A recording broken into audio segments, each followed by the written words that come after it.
রাধে রাধে, জয় শ্রীকৃষ্ণ। তো দেখো, কালকে যাদের বাড়িতে এসেছিলাম ইনভাইট করেছিল কারখানার সবাই, আজকে আসার কথা। ভীম একাদশী কালকে হয়ে গেছে, আজকে তার পারণ। তা আমি একা এসে সব ফেসে গেছি। সকাল সকাল এসে সবাই খেয়ে চলে গেছে, বাড়ি পুরো ফাঁকা। আর ডেকে দিলাম এই যে তিনজনকে, তিন মহারানীকে ডাকলাম। 1 ঘন্টা ধরে আমি একা একাই ঘুরে বেড়াচ্ছি, জানো মানে কি অবস্থা। আমি ফেসে গেছি। বাড়িতে হচ্ছে আমাদের বাড়িতে, যা সবাই যখন কারখানায় এসছে তাদের যা অনেকবার বলে কাকিমা, তা আসা হয় না। আজকে অনেকটা সুযোগ পেয়েছি যে সবাই যেহেতু আসবে, এক জায়গায় হলে একটা আনন্দ হবে। তা কি বলবো, সব তো রোববারের দিন না, সানডে না, ভালো মন্দ খাওয়ার দিকে সব ব্যস্ত সব। আর টেংরি রান্না হচ্ছে, টেংরি সব। আমি যখন আসি সবাই তো সব টেংরি কষাচ্ছে, সব টেংরি। তো যাই হোক, কিছু আর বলবো না, একটুখানি তোমাদের সামনে তুলে ধরলাম। এই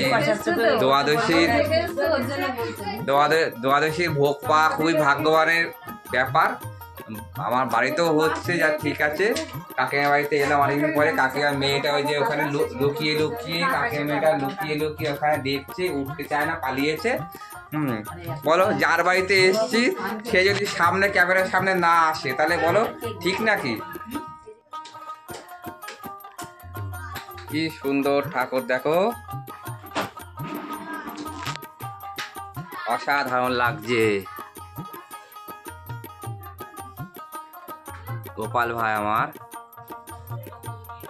অনেক ঠাকুর রয়েছে, ছিন্নমস্ত রয়েছে, হ্যাঁ। ওই যে এই যে, তো দর্শক বন্ধুরা, যে মেয়েটা ফোন ধরেছে সেই মেয়েটার বাড়িতে এখন দ্বাদশী পালন করছি। পালন একাদশী তো মানে করিনি আমরা, হচ্ছে সবচেয়ে পূর্ণ কামাচ্ছি মানে প্রসাদ খেয়ে। যাই হোক, আমাদের সব এই যে অনেকক্ষণ ধরে এসেছি, পাত্তা নেই। 3 রানীকে ডাকলাম, ভোগ নিচ্ছি।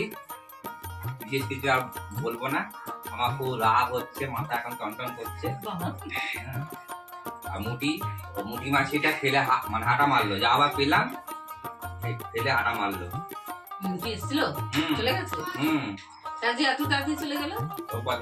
না, ওই যে হিরো ওখানে গাড়ি নিয়ে, বাইক নিয়ে ওরা দাঁড়িয়ে আছে। কোন দিন দেখবে ধাক্কা মারবো পুকুরে।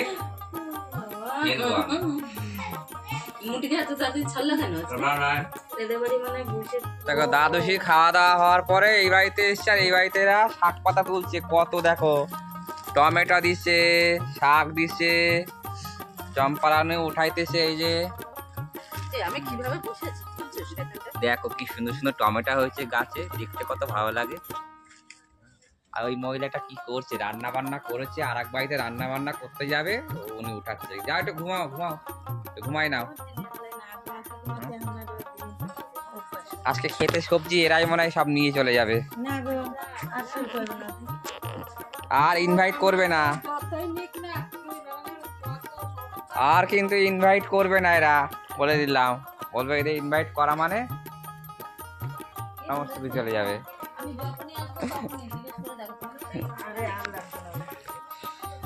কত সুন্দর কুল হয়েছে, কুলগুলো পাকেনি এখনো। একটা খায় দেখি, খাওয়া যাবে কুল না? ওষুধ না কি দিস? হ্যাঁ, ওষুধ দিয়েছে না রে। তাহলে এখানে যদি পোলট্রির কিছু হয় তোরা কেস খেয়ে যাবি না, তাহলে খাবো না। পাকুক তাহলে।